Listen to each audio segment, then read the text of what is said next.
Hello everybody, I am Mr. Rowell from North Beckton. Thought what I'd show today is a really simple drawing exercise that we're calling Biro Art. As you can see, I've raided my drawers and all kinds of biros and pens. So really, you could use anything you've got to hand at home to do this. You may have seen it before, you may not, but it's a really kind of fun, simple drawing exercise to do to kind of warm your brain up when you come to do some artwork. So, very simply, I've picked a pen at random out of my drawer. I take my piece of paper, any piece of paper, the back of an envelope, corner of a magazine where there's not too much print on, anything you've got to hand really. I'm going to very kind of roughly divide my page, I don't know, into 6, that'll do. And then what I've got to do is try to come up with 6 different textures and patterns using a biro. So actually this looks a bit big in the center. I might go for 8. Let's start off with, maybe very simply, I might kind of push really hard on the biro and make a really kind of dark mark. Then kind of might try releasing the pressure. That's like shading with a pencil really, isn't it? And kind of see if I can keep those lines straight. See how light pressure I can put on the pen. See what kind of colours I can get out of it doing that, and what happens if I push hard again and then I go light again, get back over bits, see if I can get loads of ink on but really light. Let's try that. See what kind of shapes I can make while I'm doing it actually. So it look like tornadoes or something like that.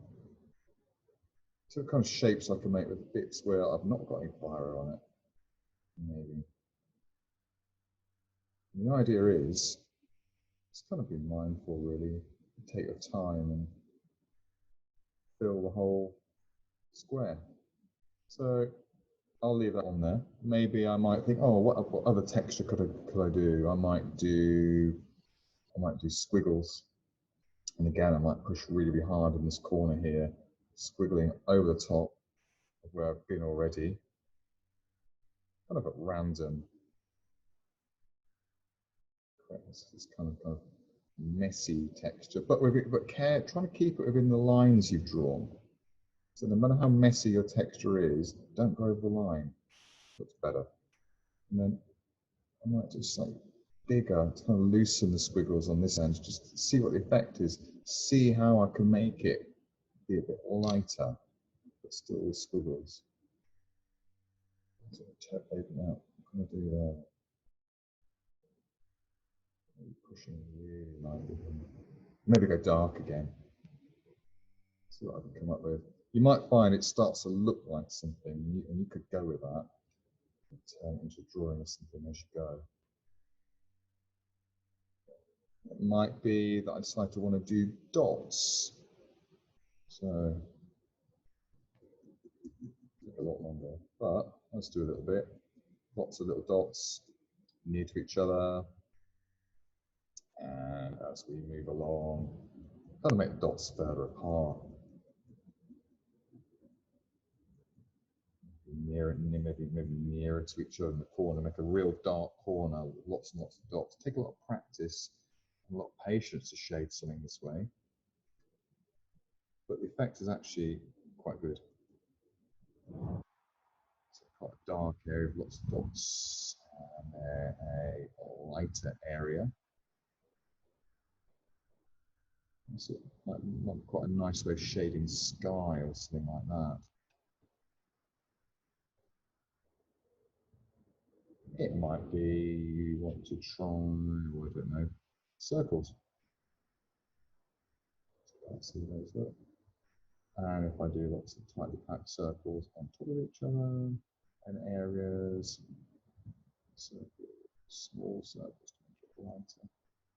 This needs to be dark up here. Do some more circles on top of each other. Like that. You might want to do stars or crosses.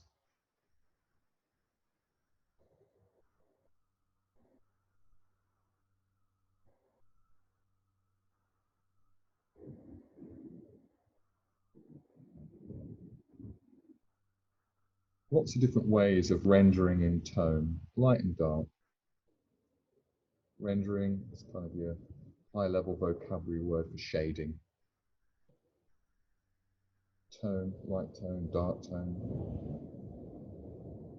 What else could I do? Maybe I might do some cross-hatching. So I might do it straight lines, going quite dark, and then going quite light, and maybe letting the space kind of widen to make a lighter tone.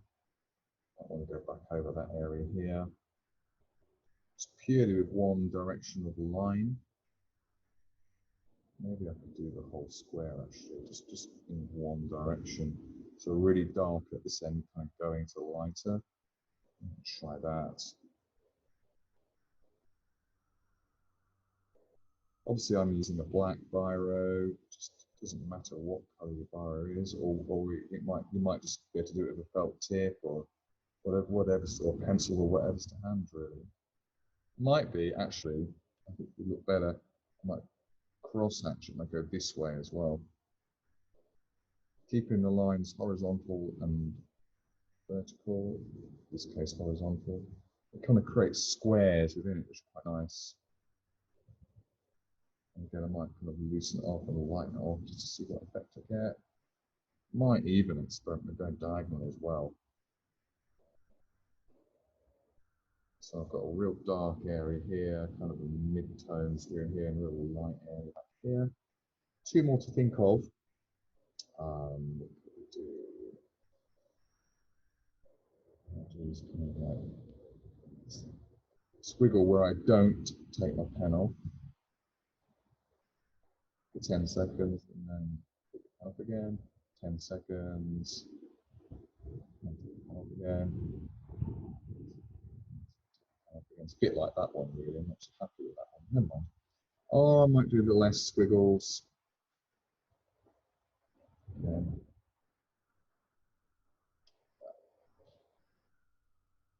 So that's all very well and good and quite good fun. And once you kind of done that and got used to that and exhausted that, what you could then do is go on to level 2 and try and do some 3D shapes rendered in with your favorite texture.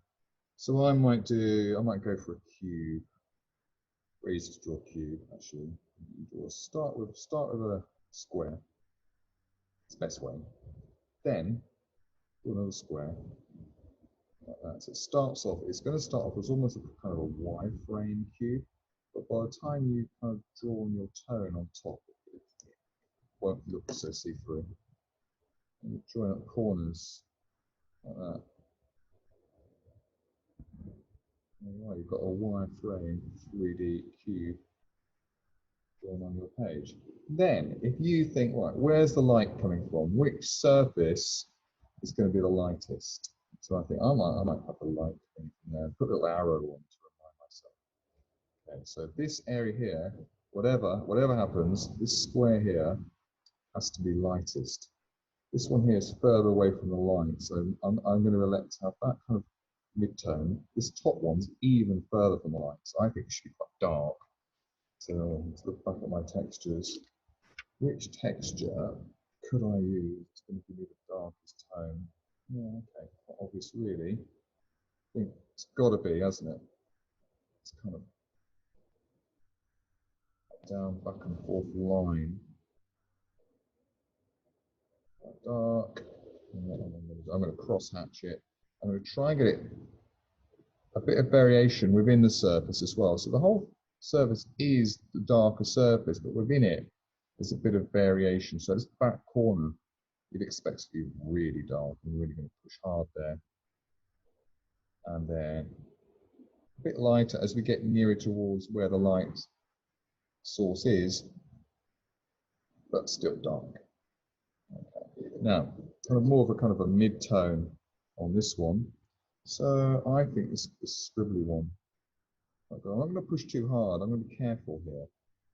I'm going to get the whole thing covered first, roughly the same tone. As you can see, that the wireframe lines are gradually disappearing. And then I think obviously this back area needs to be darker, so I'll scribble, still within my lines carefully, darker at its back end. Let it stay lighter at this end. Back here. Try not to go over the lines of 3D shape. You can draw any 3D shape you like. And here, this needs to be quite bright, quite light. This the light shining right on it here. So here, I might just do the dots.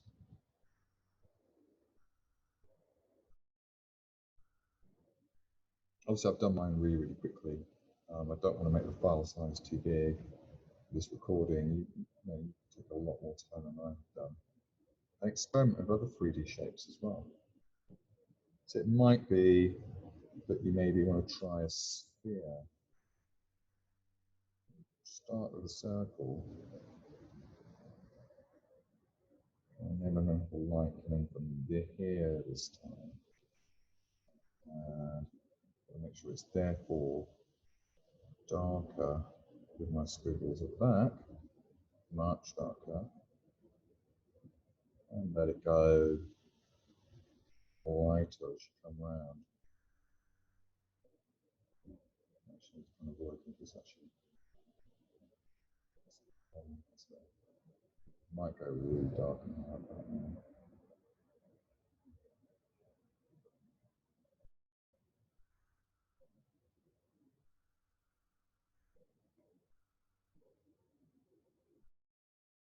I think once you get confident with drawing 3D shapes and shading, and I think the thing to do then is maybe to think about next steps and where to take this, rather than just drawing shapes all the time. So if I share my screen, do a quick scan on the internet, there we go. All kinds of interesting artwork and sort of doodly kind of shapes and interesting things you can do with a biro. There. I stop sharing that. Maybe I could think about turning a sphere into an eye. Maybe.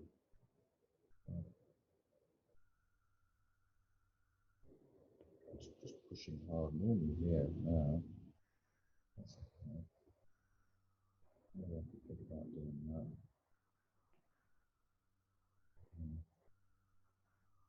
It's got to be really careful to try and keep it lighter around here, haven't I? So, squiggly tone for this part.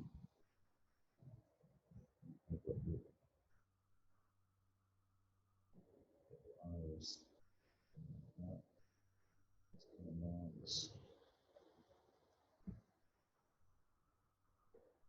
I believe from the last time I drew an eye, I should say. Pattern a bit like that here. It's looking a bit dark there. Let's be careful not to put too much more around here.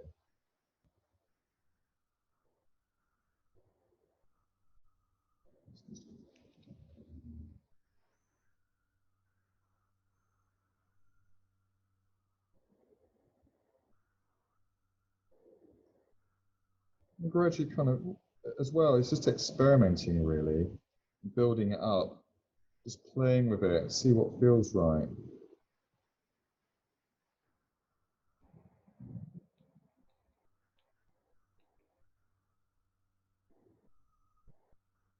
It's not the greatest of eyes at all, but it's just a start really. What I might now want to do is go back and have a little look and see what other artists have done, drawing this kind of thing, see what ideas I can take. Maybe have another go. Anyway, you get the idea. So there you go. Go raid your drawers, find an old biro, find something you can just draw and have a go, have an experiment.